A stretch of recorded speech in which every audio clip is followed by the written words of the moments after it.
ใจต้นไม้ใส่ชนะ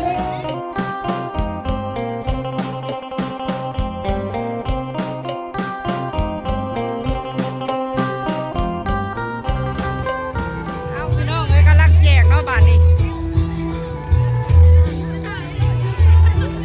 ผู้ละอันเด้อผู้ละอันเด้อ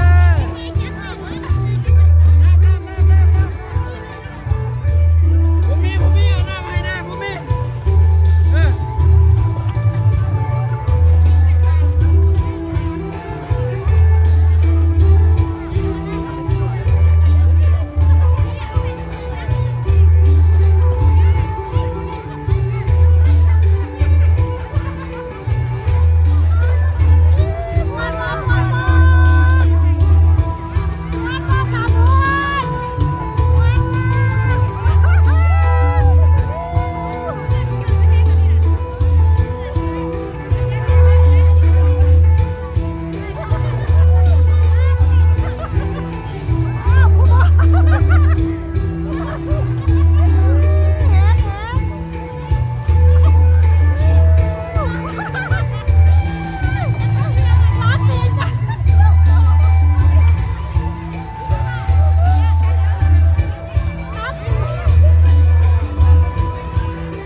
จบลงไปต้องมือสุดๆเลยจากทางพันธุ์นี้โคกในเฮาวันเนาะ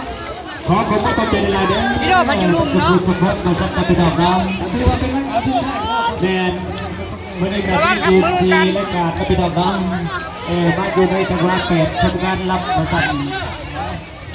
ขอขอบคุณปัจจัยประชาชนเมย์เจ้าพี่เงินอาดาทักอาดานกท่าเท้าพระบรมนำยืนเฮ้ทักอาดา เอ้าออกมาได้แล้วบัดนี้ เขาทำดีก็ได้ต้องไม่อยู่บ้าง เอาใจฉันเพื่อเป็นการส่งเสริมเสียงพระบรรณคดีเนาะและกับทุกผู้นำใจขอท่านคณะสามมา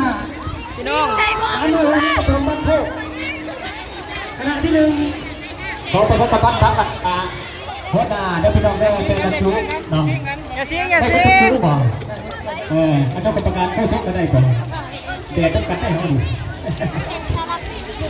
อาจารย์ของประชาสัมพันธ์กับพี่น้องอาจารย์หัวหน้า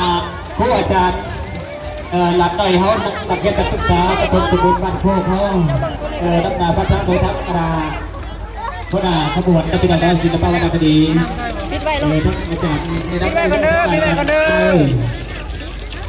อ ผู้ใดเราพี่น้อง ปิดไว้บ่ตัวนี้ นักหัวหน้าทีม เอาลมหมดตัวนี้นะ เอาทางดาวยึดของสมุนมันโคกหนึ่งคนทาง ยึดกันเด้อยึดกันเด้อ คณะยึดพูดหนึ่งคนเนาะ คนหลาย ทา ดิ ง พี่ สา น้อง พันธุ์ยิ่งโคกเอาไว้ลงทานทางนาสาพันธุ์ยิ่งโคกในลงทานเราถือว่ามีผู้ใหญ่ใจดีคือถามว่าของรางวัลไหนผู้ที่หนึ่งก็คือนางบุญมี ออกกันเด้อ ผู้ กัน ที่ เด้ สอง อ ก็คือนางศรีสวรรค์ผู้ที่สามก็คือนางเงินผู้ที่สี่คือนางดาวพรผู้ที่ห้าคือทางลุง ออกกันเด้อ แล้วก็ท่านเรียกขออาจารย์ประชาสัมพันธ์พัฒน์หัวหน้าทีมน้องทีมละหนึ่งคนจะพี่น้องทีมหนึ่งคนเนาะแต่ทีมละทั้งหลานน้อยเขามาพอดีเอาไปกัน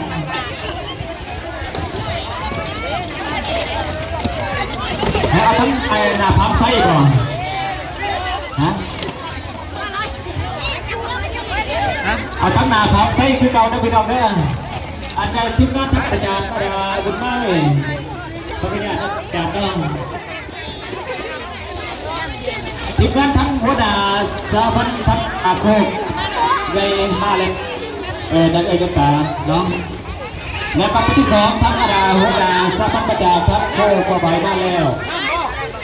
ทางนาสาพันธุ์ยิ่งโคกใน ไปได้ทั้งนาไปที่ ไม่ได้เนี่ยอันนี้เราเห็นเราแต่ยกโห ทีมงานทั้งคณะหัวหน้าขออนุญาตหัวหน้าทีม หน้าไม่อยู่ หัวหน้าเฮียพูดจะเป็นอะไรจะได้ยาก จกมาให้เนี่ยพี่โรบ่มีลูก มาช่วยมึงไรมึงต้องขันน้ำแข็งเลยช่วย ขออนุญาตทีมงานจากทั้งอาจารย์คุณมาเนาะขออีกคนหนึ่ง เอาไม่ได้ไม่ได้เอานักเรียน ได้เลยครับ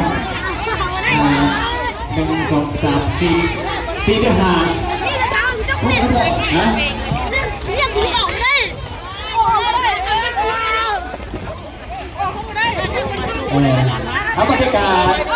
เป็นลักษณะสำหรับบรรยากาศที่นี่ลักษณะโปรเจกต์ดีกับที่นี่มีสมบัติรักษาปลอดภัย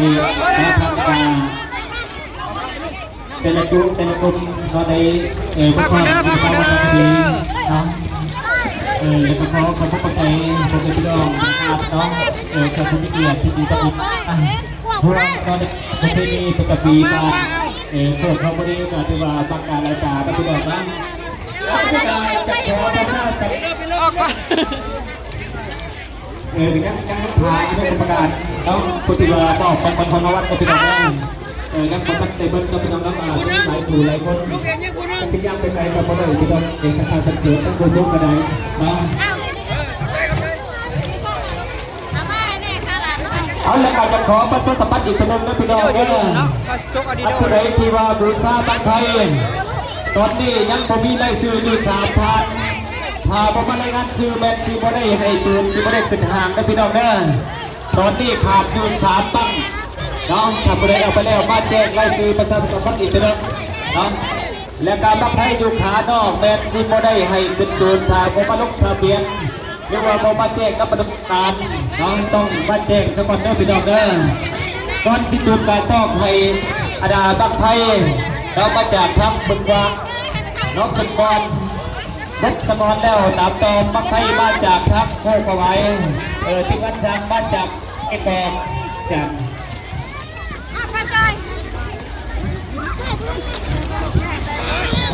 โอ้ยขออนุญาตนะพี่ดอกเด้อ เอาไปซิงเอา ตั้งหลักหน่อยเขาเอาพี่ดอกเนาะจากแจกได้พี่ดอกไหมฮะเจ้าอาณา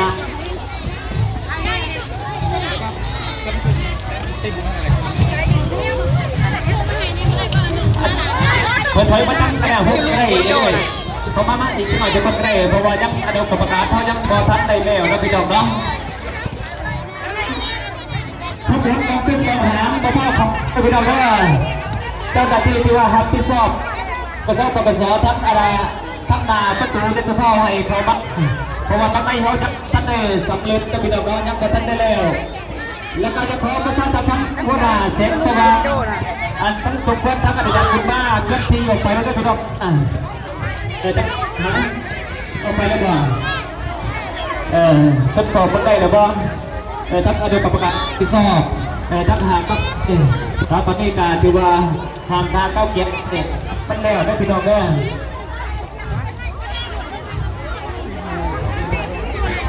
ทั้งกันนามันดูแต่ละทางสักกัน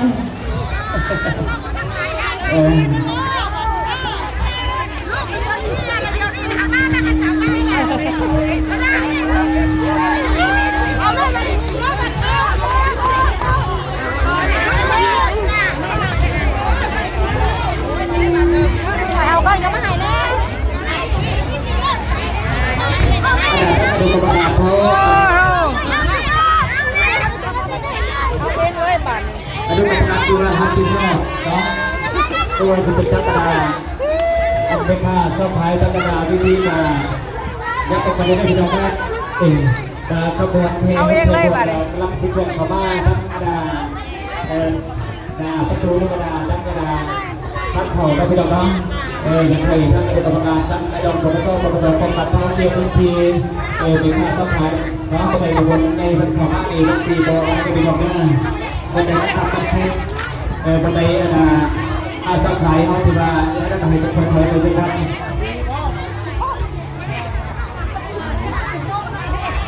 กินยังไงมาให้ดูปะ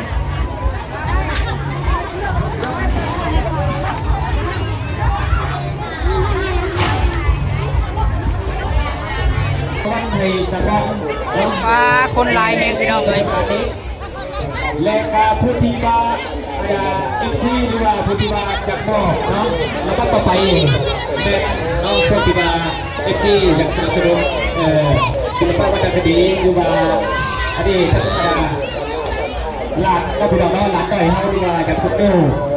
ทั้งทีมงานก็ชอบศิลปะวัฒนธรรมดีทั้งสมาชิกทั้งพี่น้องเนาะแล้วก็ได้รับการขอถือเกียรติเชิญ จะจองเด้อจะจองเด้อทาง ชาติสิ่งไรกับพี่น้องน้องเขาจะเริ่มออกไปแน่ทางการรับวัดไทยทั้งกระดาษกระบวนการกดทอดศิลปะวัฒนคดีนักดาบประจำเลยทั้งกระดาษสหพัฒน์กับพี่น้องน้องและกับพ่อตัวทั้งหลานน้อยนักเรียนการศึกษามาจากทางโรงเรียนน้องปัตทีมมาจากทางโรงเรียนประถมสกุลบ้านโพกับพี่น้องน้อง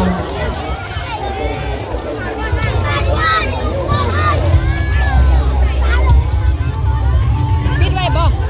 ขอเสียงตบมือดังๆเลยเด้อ ปิดไว้ก่อนเด้อปิดไว้ก่อน รับกันไป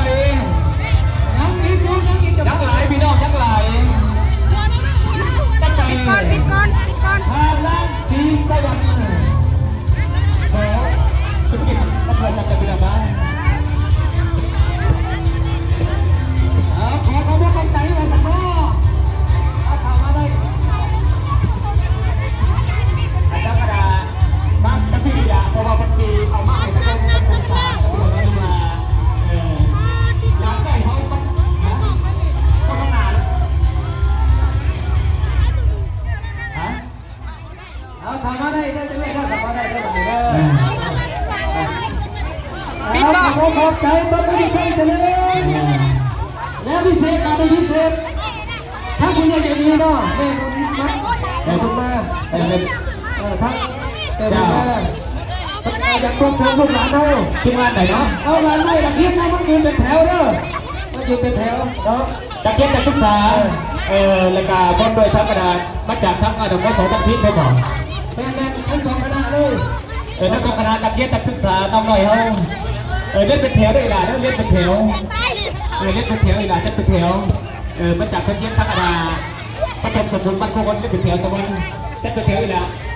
รายการต้องนักเรียนนักศึกษามาจากทั้งกระดาษ พี่น้องไปบาทนี่เรียบร้อยเนาะยังแต่น้ำดีโดเบิดบาทนี่ที่คนลายแยกพี่น้องยังแต่น้ำน้ำคล้ายบ่ขาด เอาไปได้กันคือทั้งกระดาษพุทธาที่บ้านสหพัฒน์เนาะฮะ ขอสดสาบุญมาอีกทีนึงว่าสันบอกขอรางวัล เอาบรรยากาศคือว่าทั้งเอฟซีทั้งในบุญประมาณพี่น้องแม่กามาบอกของพันธรวัฒน์ไทยทั้งกระดาษทีมงานบรรทอดเนาะศิลปะวัฒนธรรมบรรยากาศคือว่าสหพัฒน์เนาะคนละเท่าไหร่พี่น้องคนละอีกคือว่าจบศิลปะวัฒนธรรมหรือว่าวิจากกระดาษของพันธรวัฒน์เนาะทั้งกระดาษแต่ละชุดแต่ละถ้วยการที่ว่าวันนี้เราพี่น้องทั้งของเขาเราพี่น้องเนาะเขาบอกกับการเป็นเจ้าดักได้ให้จับกระดาษเจ้าร อบที่ท้าย ใช่ทุกคนจะนั่งก็พยายามกันมาเอาเลยมาเนี่ย มาเด้อมาเด้อ เอาไปการมีกินแล้วพี่น้องการทั้งที่ผลใจดีอันเพียงต้องก้อยนักศึกษาประถมสมบูรณ์บ้านคู่พร้อมด้วยคณะมาพัดพี่น้องเล่นแถวพี่น้องนี่แล้วสปอนเซอร์มาอีกแล้วพี่น้องจะมาหลายพี่น้องเองดีใจนับกับพี่น้องนะห้องกับห้อง ยังแต่น้ำพี่น้องบาทนี้ดีโดเบิดแล้วเนาะ จ้า ตอนนี้พ่อได้บวชสิ อาจารย์เทียบนาดาที่วัดทักอาจารย์มาได้พี่น้องเด้อห้องเย็บนาดาประตูทองลาพุทธบอลหลังหน่อยครับมาพุทธบอล คุณใจใจดีก็คือเก่าคุณน้องพี่น้องทางด้านบุญมีทางด้านสีสวรรค์ทางด้านเงินทางด้านดาวพรทางลูกจุ๋ม เจ้า เพื่อนที่สนับสนุนตลอดคนนี้เนาะ ลูกปัดเจ้าใหญ่ สปอนเซอร์ใหญ่ ใหญ่เราพี่น้องนะ ใส่ข้อถวายคนกระบอกที่คนกระบอก สบายดี ทั้งเก่งใหญ่ๆงามคนชมพี่น้องเนาะ ทั้งงามทั้งใจดีคนนี้เนาะ อันคือเล็ก แขนโคตรอีกเด้อโอ้ยชาเด้อ ไม่บอกอันคือเล็กเจ๊ซึ่งเกียรติซึ่งกินได้เจ๊นะคนสองคนอยู่นี่คนหลายต้อง2 ของกับเมาแล้วเอาไกลเลยนะพี่น้องเนาะ เอาไปบุญเลย ไม่ได้น้องเบียร์เนาะของผมก็เข้าใจมาจากกับพี่น้องเนาะทั้งเจ๊เพื่อนกับพี่น้องเด้อ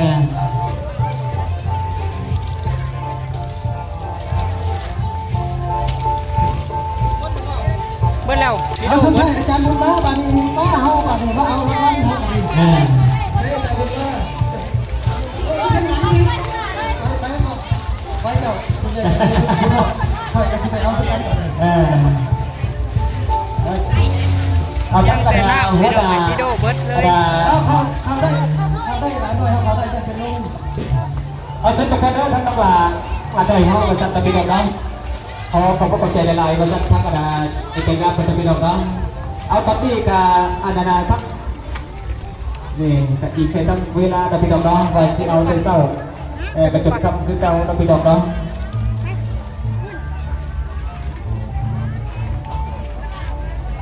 เอาวันนี้คณะสาพันธ์เป็นยิ่งไปเกี่ยมฮักให้เขาเทปวดด้วยโอ้ หลังจากที่ขบวนกองตุ้มขบวนอีกทีนึง กับมีผู้ใจดีอีกตัวนึงสิมาเอาน้ำเย็นบ่มาบอกน้ำเย็น บะโอ้จัดด้วยมาเพื่อคนที่ได้จัดด้วย อันนี้สาบุญบรรณาสาบุญบรรณาแนล อัพกาถือว่ามีFC นะพี่น้องนะสาบุญบรรดาเพิ่นกาเอาอันดับนะพี่น้องนะ จักเย็นบ่เย็นก็ชกสิบเบิ่งก่อนฮะสิบเบิ่งสักก่อน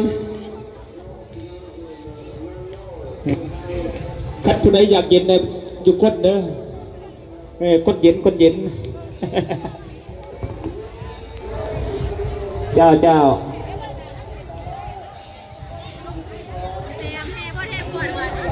แล้วบรรยากาศถือว่าทั้งอนาขบวนได้ไปดอกเด้อขบวนอนาตอนนี้กาท่าเพิ่นแห่บดแห่บวชพี่น้องเอ้ยเนาะคนหลายแฮงอันทั้งอนาอาจารย์บุญมาเว้ยอันทั้งนั้นคือที่กาเกียมแล้วเพื่อแล้วเนาะคัดเป็นว่าแห่ฮดเดียวบนใกล้สิสำเร็จแล้วถ้าฮดกาสิได้เกินสีได้พี่ดอกเว้ยกาสิยกใหญ่นะพี่ดอกเนาะ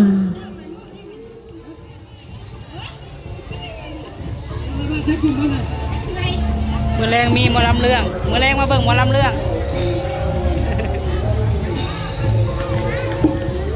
ไปพี่น้องเอ้ยเนาะคลิปนี้ก็สิประมาณนี้เด้อพี่น้องเอ้ยสิได้จบคลิปก่อนเนาะพบพ่อกันมาแจกน้ำกับแม่ฮักกับสาวบุญพี่น้องเอ้ยไปสำหรับคลิปนี้ไปแล้วพี่น้องเอ้ยเนาะ